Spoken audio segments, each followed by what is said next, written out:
देख रहे हैं नेटवर्क 33 राजकुमार के साथ। तो चलिए पढ़ते हैं आज की कहानी की ओर।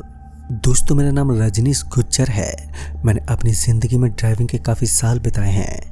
ये घटना साल 2014 की है, जब मैं ड्राइविंग करते करते 5 साल बिता चुका था और अब तो मेरा घर का खर्चा भी मेरे पास ड्राइविंग के काम से ही चलता था।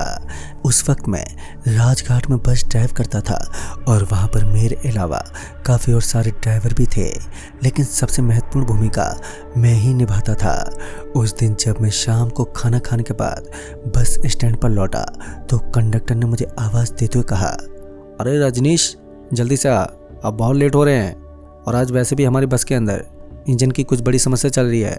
एक तो रात होने के कारण चारों तरफ सब कुछ शांत हो जाता है और ऊपर से बस की वह कमज़ोर लाइट रात में ड्राइव करने में परेशान करती रहती थी। मगर इसके बावजूद मुझे अब आदत सी पड़ गई थी।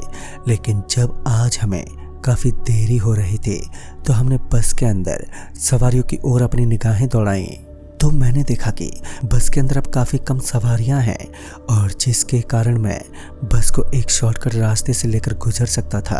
मैंने ये बात अपने कंडक्टर को बताई कि अब हमें देरी हो चुकी है, हमें जल्दी से जल्दी रजनीश नगर बस डिपो में पहुंचना होगा, वरना हमें गालियां सुनने को मिलेंगी, क्योंकि हमारी बस पूरे दिन का सफ़र करने के बाद वहीं पर आराम करती है और बस डिपो के बंद होने से पहले पहले ही हमें वहां पर पहुंचना होता है। आज सच में हमें काफ़ी देरी हो चुकी थी और ऊपर से कमज़ोर लाइट की वजह से बस का ज़्यादा रफ्तार के साथ भागना भी हमारे लिए खतरा बन सकता था, जिस वजह से मैं बस को सामान्य गति के साथ आगे बढ़ाना चाहता था। लेकिन अब बस उस जगह पर पहुंच गई जहाँ से मुझे एक शॉर्टकट कट लेना था। मैं उस रास्ते से काफ़ी बार गुजर चुका था, लेकिन कभी भी मैंने उस रास्ते में सफ़र नहीं किया। मैं इतना तो जानता था कि उस रास्ते पर कोई भी लाइट नहीं है और इसके बावजूद मैं अपनी बस को लेकर उस कच्चे रास्ते पर पहुंच गया, जहाँ पर चारों तरफ जंगली झाड़ियों के अलावा बड़े बड़े पेड़ नज़र आ रहे थे। लेकिन जब हम उस रास्ते के अंदर पहुँचे तो हमने देखा कि वहाँ की पूरी ज़मीन तो एकदम सूखी पड़ी थी, क्योंकि कुछ देर पहले भारी भरकम बरसात हुई थी और उसके बावजूद पूरी की पूरी ज़मीन एकदम सूखी है। इसके पीछे का कारण तो मैं नहीं जान पाया, मगर मैंने इस पर ज़्यादा ध्यान भी नहीं दिया। अभी मैं बस को आगे बढ़ाते हुए आराम से ड्राइव कर रहा था और कंडक्टर साहब भी मेरे बगल वाली सीट पर बैठे हुए थे। बस के अंदर अब कोई भी यात्री मौजूद नहीं था। बस का माहौल भी एकदम शांत था और मुझे इन चीज़ों से कोई खास मतलब भी नहीं था। अभी मैं उस जंगल के बीच अपनी बस को ड्राइव कर ही रहा था कि अचानक से बस के ब्रेकों ने काम करना बंद कर दिया। शायद बस के लेदर पूरी तरीके से ख़राब होने लगे, जिस कारण बस का ब्रेक नहीं लग पा रहा था। और फिर थोड़ी दूर आगे जाने के बाद मैंने बस को एक जगह पर रोक लिया और मेरी अच्छी किस्मत थी कि बस भी बिना किसी हादसे के आराम से रुक गई। और फिर जब मैं अपने कंडक्टर साहब के साथ बस से नीचे उतरा तो मैंने देखा कि बस के इंजन के अंदर से सफ़ेद सफ़ेद रंग का धुआं निकल रहा था और इसका मतलब साफ था कि बस की हालत बिगड़ती जा रही थी। सुधारने के बावजूद भी अब बस का यह पुराना इंजन खराब पड़ने लगा और अब बस का इस तरीके का व्यवहार करना भी एक लाजमी सी बात थी, क्योंकि अब बस पुरानी हो चुकी थी, जिस कारण बस में खराबी होना आम बात थी। मगर तभी हम दोनों को अचानक एक बड़े हवा के झोंके का सामना करना पड़ा, जिससे हमें लगा कि यह हमारे शरीर के आर पार हो गया हो। और जब वह हवा का झोंका वहाँ से गायब हुआ तो पता नहीं क्यों, लेकिन हमें अचानक ही हमारे शरीर के अंदर काफ़ी ज़ोरों की कमज़ोरी महसूस होने लगी। ऐसा लग रहा था मानो अब हमारे हाथ पैर एकदम से टूट से गए थे। और फिर हम दोनों सड़क के किनारे बैठ गए और किसी गाड़ी वाले का इंतज़ार करने लगे। तभी हमने हमारे करीबी दोस्त, जिसका नाम रमेश था, जो एक मैकेनिक भी था, उसको कॉल किया तो उसने बताया कि वो कुछ दिनों के लिए अपने गांव गया हुआ है और जिस कारण अब हमारी मुसीबतें बढ़ने लगी थी, क्योंकि एक तो हमारी बस का इंजन पूरे तरीके से ख़राब हो चुका था, दूसरी ओर अब रात भी गहराने लगी। और तभी हमें उस सुनसान पड़े जंगल के अंदर किसी के पैरों की आवाज़ सुनाई दी और ये कदम इस जंगल के ज़ोरदार सन्नाटे को बयां कर रहे थे। कि इस वक्त इस जंगल के अंदर उन दोनों के अलावा कोई इंसान तो छोड़ो, दूर दूर तक कोई परिंदा भी नहीं है। मैं और कंडक्टर साहब एकदम अपने पीछे की साइड देखने लगे तो हमें वहाँ पर कोई भी दिखाई नहीं दिया, लेकिन वह आवाज़ अभी भी हमें सुनाई दे रही थी। हमें डर था कि यह कोई जंगली जानवर तो नहीं है, और जिस कारण मैं और कंडक्टर साहब दोनों बस के अंदर जाकर बैठ गए। और जैसे ही हम उस बस के अंदर दाखिल हुए तो हमें ऐसा लगा कि हमारे पीछे पीछे कोई और भी बस के अंदर पहुंचा है। इतने में ही बस की ड्राइविंग सीट का दरवाज़ा एकदम से खुल गया। इस वक्त हम दोनों पीछे वाली सीट पर बैठे हुए थे और तभी बस एकदम से स्टार्ट हो गई। ये देखकर मैं और कंडक्टर साहब डर के मारे सहम उठे। हमें अपनी आंखों पर विश्वास नहीं हो रहा था कि इस वक्त हमारे अलावा कोई और भी अदृश्य जीव बस के अंदर मौजूद है। और फिर किसी ने बस के गियर के साथ छेड़खानी करना शुरू कर दिया। हमारी तो पहले ही जान निकल गई थी, लेकिन असली खौफ का मंजर देखना अभी बाकी था। और फिर हमारी बस एकदम से स्टार्ट हो गई और बस ने चलना भी शुरू कर दिया। सच में उस वक्त हम दोनों इस कदर खौफ में थे कि हम चाहकर भी कुछ बोल नहीं पाए। और उसके बाद धीरे धीरे बस ने रफ्तार पकड़ना भी शुरू कर दिया। बस अपनी पूरी रफ्तार के साथ उस कच्चे रास्ते पर भागने लगी। मैं किसी पत्थर की मूर्ति की तरह सीट पर बैठा हुआ था, लेकिन अब सब कुछ बर्दाश्त से बाहर हो चुका था। दरअसल जब भी ज़्यादा टेंशन का समय होता है उस समय कंडक्टर साहब का दिमाग खिसक जाता है। वो ज़ोर ज़ोर से चिल्लाने लगा। हमें पहले तो उम्मीद नहीं थी कि सामने की ओर से कोई आवाज़ आएगी, लेकिन हमारी उम्मीदों पर पानी फिर गया, क्योंकि सामने की तरफ से एक भारी भरकम आवाज़ आई।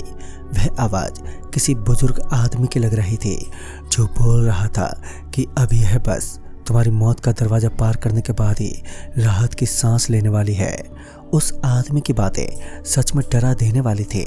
और तभी बस का जोर से ब्रेक लगा, और बस का ब्रेक लगने के कारण मैं उछलते हुए पीछे वाली सीट से आगे वाली सीट की तरफ गिर पड़ा। अभी कुछ देर पहले तक तो उस बस के अंदर मैं और कंडक्टर सिर्फ दो ही लोग थे, लेकिन जब मैं आगे वाली सीट पर गिरा तो मैंने देखा कि मेरे बगल में एक और आदमी बैठा हुआ है। उस आदमी के काले काले कपड़े उसके ऊपर किसी अजनबी के साथ साथ काफ़ी भयानक भी लग रहे थे। उस आदमी के कपड़ों के अंदर से एक बदबू आ रही थी, जिसे सूंघने के बाद मुझे तो उल्टी करने का मन करने लगा। लेकिन मैं किसी तरह उस सीट से उठा और पीछे वाली सीट की तरफ चल दिया।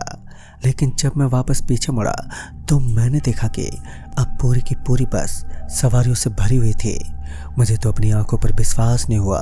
फिर जब मैंने ड्राइविंग सीट की ओर देखा तो मानो मेरे पैरों के नीचे से ज़मीन ही खिसक गई हो, क्योंकि मैंने देखा कि इस बार मैंने ड्राइविंग सीट के ऊपर एक काला काला आदमी बैठा हुआ देखा, जिसके हाथ एकदम काले काले और साथ ही वो दिखने में काफ़ी अजीब लग रहा था कि अचानक ही उसने अपनी दोनों भयानक आंखों से मेरी तरफ देखा।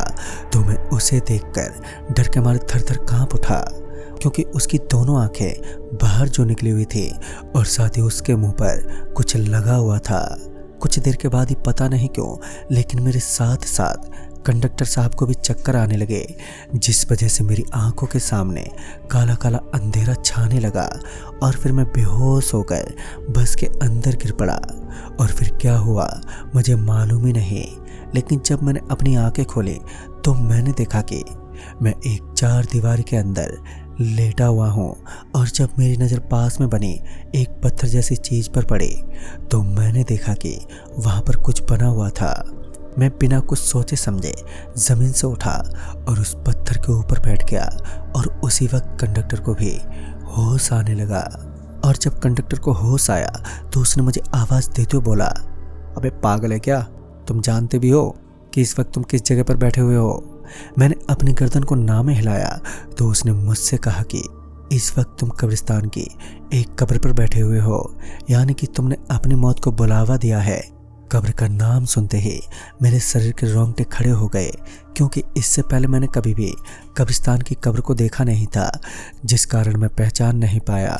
लेकिन अब मुझे भी अच्छे से विश्वास हो गया था कि गलती तो मुझसे काफ़ी बड़ी हुई है और इसका भुगतान भी मुझे काफ़ी भयानक रूप से भुगतना पड़ सकता है।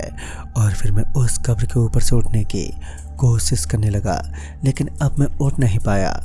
बातों ही बातों में हमारी नज़र वहाँ बैठी एक औरत पर पड़ी। पहले तो हमने उस औरत को हैरानी भरी निगाहों से देखा, लेकिन बाद में जब उस औरत ने एक कब्र को अपने एक हाथ से ही एकदम से उखाड़ दिया, मुझे तो विश्वास ही नहीं हुआ।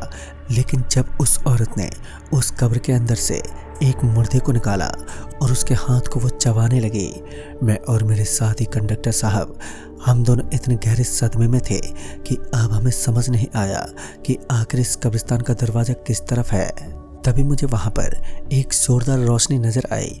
इससे पहले कि मैं उस रोशनी तक पहुँच पाता कि उस औरत ने हमें कुछ पल के लिए ही सही मगर देख तो लिया था। अब मैं ये बात अच्छे तरीके से जानता था कि अगर हम कुछ पल के लिए भी इस जगह पर रुके तो फिर हमारी मौत बिल्कुल निश्चित होने वाली है। और फिर मैं अपने कंडक्टर के साथ उस जगह से भागने लगा। इस बार मैं भागने में भी कामयाब हो गया और उस रोशनी के पास भी पहुंच गया। शायद उस रोशनी की मेहरबानी थी या फिर कोई चमत्कार। फिर हम लोग लगभग 2 घंटे तक उसी रोशनी के नीचे खड़े रहे, मगर हमें किसी भी काली ताकत का एहसास नहीं हुआ और वह औरत भी दूर दूर तक हमें नज़र नहीं आई। दोस्तों कहते हैं कि जहाँ पर रोशनी की किरणें पड़ती हैं वहाँ पर भूत पिशाच बहुत ही कम वास करते हैं। और अब मुझे नहीं पता कि उस दिन हमारी जान कैसे बची, लेकिन इस घटना के घटने के बाद मैंने काफ़ी दिनों तक बस ड्राइविंग के काम को अलविदा कहा था और इस तरह मेरे जीवन से जुड़ा हुआ ये भयानक हादसा खत्म हुआ। लेकिन आज भी इस घटना को याद करने के बाद मेरा पूरा शरीर बुरी तरह से कांप उठता है।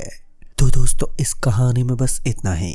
कहानी आपको पसंद आई हो तो लाइक शेयर ज़रूर करें और साथ ही हमें कमेंट बॉक्स में ज़रूर बताएं। तो मैं आपका दोस्त राजकुमार जल्दी ही मिलूँगा ऐसी ही एक और नई कहानी के साथ। तब तक के लिए बाय एंड टेक केयर।